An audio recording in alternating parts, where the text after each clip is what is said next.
Long ago, in a small village, there lived a humble farmer. One day, his horse ran away. The neighbors gathered and shook their heads. "Oh no," they said, "such bad luck." The farmer simply replied, "Maybe." A week later, the horse returned, bringing with it 3 wild horses. The neighbors cheered. "Such good fortune," they said. The farmer smiled and replied, "Maybe." Soon after, the farmer's son tried to ride one of the wild horses. He was thrown off and broke his leg. The neighbors gasped. "What terrible luck," they said. The farmer only said, "Maybe." Weeks later, the army came to the village to recruit every young man for war. But they saw the farmer's son with his broken leg and passed him by. The neighbors whispered in awe, "What incredible luck!"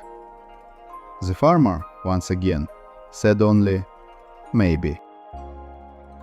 This simple story teaches us something profound. Life cannot be divided neatly into good or bad. What seems like a disaster today might be the seed of tomorrow's blessing.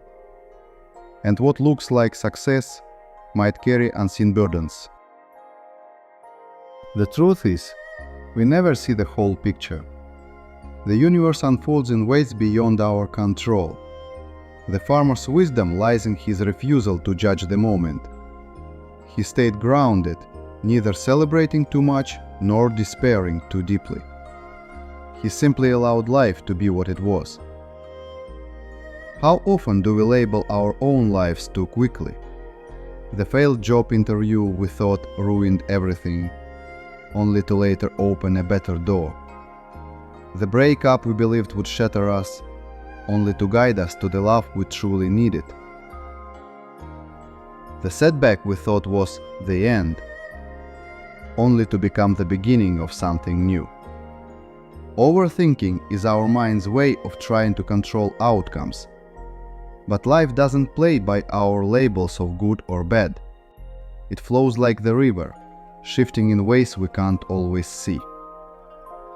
The next time your mind rushes to judge, pause, breathe, and remember the farmer's quiet wisdom. Maybe.